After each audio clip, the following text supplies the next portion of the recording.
Bon matin à tous les gens. Ça faisait longtemps, non? Ouais, ça fait deux jours, je crois, que j'ai pas fait de vidéo. Je sais même plus. Non, on est même pas jour 38, on doit être jour 39, je crois. J'en ai plus aucune idée. Tant pis, je suis désolé, j'ai pas fait de vidéo parce que j'étais pas trop dans le mood. J'avais beaucoup la flemme et j'avais un peu la flemme de tout, à vrai dire. Donc je me suis dit, si tu dois faire des efforts pour faire quelque chose, au moins concentre-toi sur des trucs plus importants. Donc notamment l'analyse. Parce que voilà, c'est la plus grande matière, la plus importante en termes de coef. Donc voilà, j'ai fait beaucoup d'analyse. Du coup, j'ai beaucoup d'analyse. Et aussi, qu'est-ce que j'ai fait d'autre? Ouais, j'ai repris une nouvelle série qui est vraiment géniale. Voilà, à mon goût. C'est une série que j'avais commencé vite fait avant de partir en Suisse, mais que j'ai pas eu le temps de continuer. Et du coup, j'ai continué maintenant. J'ai fini la première saison et j'aime beaucoup. Voilà, ça s'appelle Cloak and Dagger. C'est sur Prime Video, peut-être sur Netflix aussi. C'est une série faite par Marvel. Je peux pas trop vous la décrire, mais voilà, moi j'ai eu le coup de foot déjà, ne serait-ce qu'en voyant la miniature. Donc bon, à partir de là, j'étais conquis. Au début, c'est un peu bizarre, mais après, ça devient vraiment pas mal. Vraiment pas mal. Et surtout, un truc qui est très bien, c'est les bandes sonores. Elles sont phénoménales. Voilà, bref. Qu'est-ce que je vais faire aujourd'hui? Voilà, aujourd'hui, du coup, je ne vais pas. Si je peux pas un peu ma journée, mais c'est un peu chiant. Du coup, non, je vais enlever ça, je ne sais pas pourquoi je l'ai. Et on va passer au tableau. Donc, je vais vous montrer. Je change un peu le cadre. Voilà. Comme ça devrait être pas trop mal. Donc, en gros, je vais vous montrer ce que j'ai fait ces derniers jours en analyse. Donc, en gros, j'ai fait mes séries, comme d'habitude. Sauf que de 1, je les ai fait en avance. Je sais pas pourquoi. Voilà, je les ai fait en avance parce que ça m'a réussi. Et j'y arrivais bien, sans trop d'aide. Il y a juste un exo où du coup je pensais avoir réussi en 15 minutes. Et bon, il se trouve que c'était faux. Parce que c'était un peu plus compliqué que ça quand même. Mais bon, je m'y attendais. Donc en gros, l'exercice c'est simple à énoncer. Et je vais vous montrer un peu comment j'ai travaillé dessus. Donc l'exercice c'est de considérer une fonction. En f, oula, qui va d'un intervalle AB dans lui-même.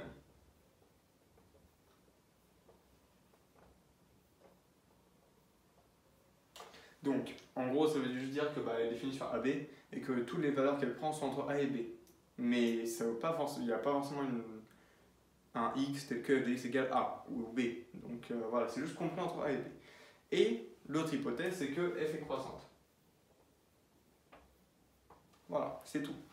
Et du coup, ça doit être très petit à la caméra, je sais pas trop comment ça rend, mais peu importe. C'est pas ce qui est écrit qui est important, c'est plutôt le dessin que je vais faire. L'idée, ça va être de montrer que cette fonction admet un point fixe. Donc voilà, un point fixe, c'est juste un point de l'ensemble de définition, un x, tel que f de x égale x. Ça veut dire que la fonction, je ne change pas la valeur du point. Voilà. Donc, il se trouve qu'on a un théorème dans le cours qui nous dit que ça, c'est vrai toujours pour n'importe quelle fonction continue. Mais, c'est pas forcément... Oui, ça peut être continu, ouais, continu. Mais là, on suppose absolument pas la continuité. Pourquoi? Parce que du coup, en fait, notre fonction, elle est juste croissante. Donc, croissante, ça veut dire qu'elle croît, donc elle pourrait très bien être comme ça. Mais elle pourrait très bien croître autrement, ou croître de manière discontinue. Comme ça, par exemple. Comme ça, c'est une fonction. Donc ça marche aussi. C'est considéré comme une fonction continue. Et du coup, c'est là que vient le problème. Parce que l'idée quand on cherche un point fixe, quand on cherche à résoudre ce genre d'équation, entre guillemets, parce que ça revient à résoudre une équation, c'est intuitivement de chercher un point d'intersection entre du coup la courbe de la fonction et la droite d'équation y égale x. Voilà. Donc pour ceux qui ont fait un peu plus de maths, notamment après la seconde, vous savez de quoi je parle.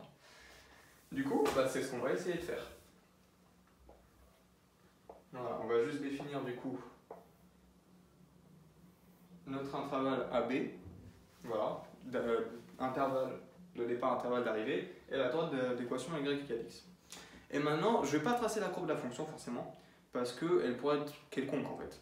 Et du coup, j'ai essayé de le résoudre de plusieurs façons différentes, et notamment une façon que j'ai pas trop mal aimée, mais que j'ai pas encore réussi à porter jusqu'au bout, Je pensais que c'était le cas, mais il y a encore 2-3 détails qui sont problématiques. C'est une sorte de recherche par dichotomie.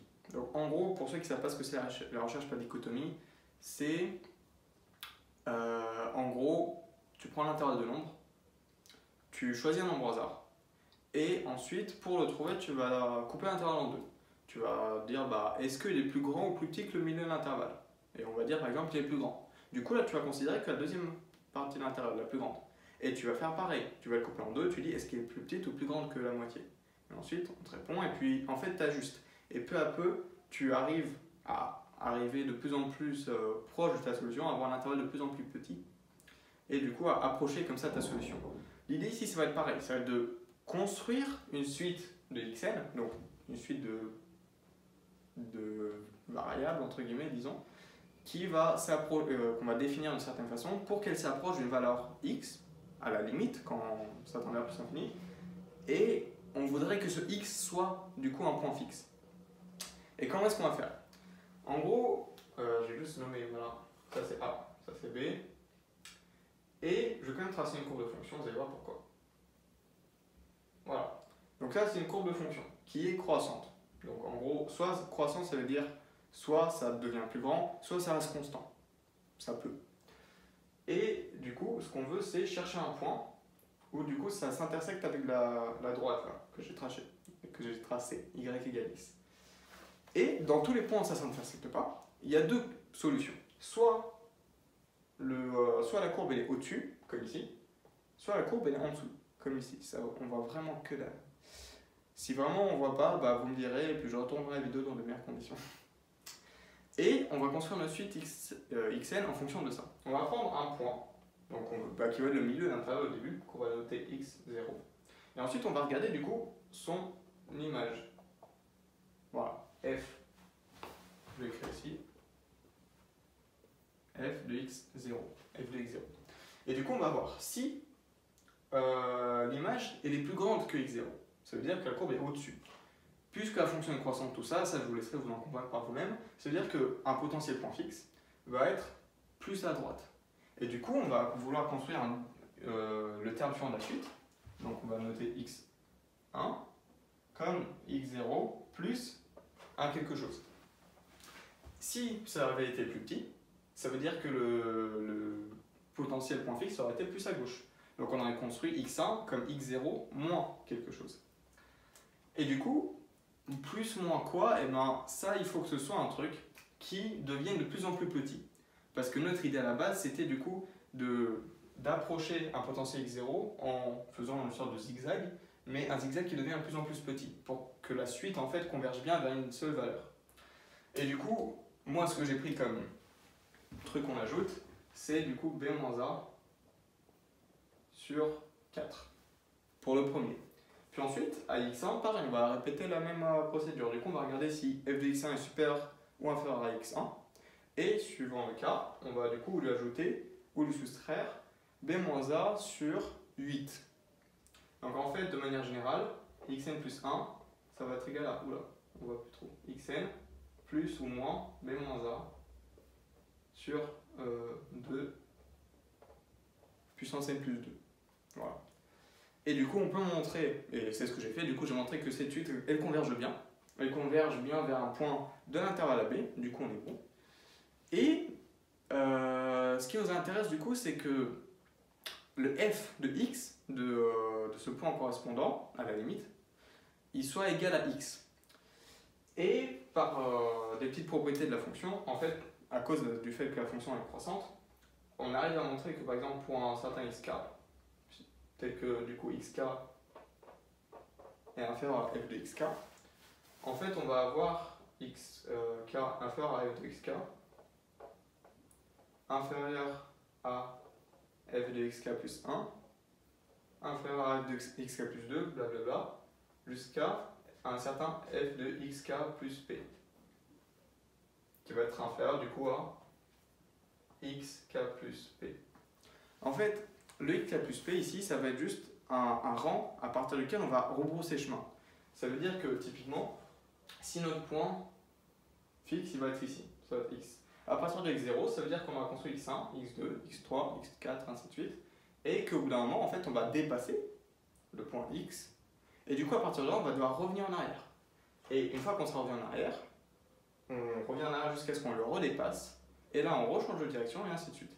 Donc là, l'idée, ça va d'écrire cette inégalité entre tous les termes, en fait, avant que ça rebrousse chemin.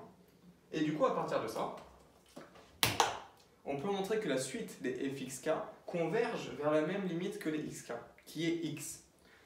Donc, on pourrait dire que c'est plié, mais ça ne marche pas comme ça en fait, parce que du coup, ça prouve absolument rien. Ça ne prouve pas forcément que la suite des fxk converge bien vers la de x, juste que ça converge vers x. Du coup, on ne peut pas forcément en déduire que c'est un point fixe. C'est là où je suis bloqué. L'idée est bonne, tout le truc converge tout le temps, peu importe la configuration d'origine, c'est bien, mais j'arrive pas à en déduire la conclusion qui est le plus importante. Donc je suis bloqué là. Aidez-moi si vous avez des idées en commentaire, ceux qui sont plus malins que moi, ceux qui, je sais pas, sont en deuxième année, qui connaissent des trucs que je connais pas, eh bien dites-moi. Voilà. Je vais arrêter là maintenant la vidéo, ça commence à devenir un peu long, pour que vous me voyez, quand même que je sois dans le cadre. Abonnez-vous à Forza le PFL sur Instagram. Je vais recommencer à poster un peu des stories, parce que ça faisait longtemps que je n'avais pas posté.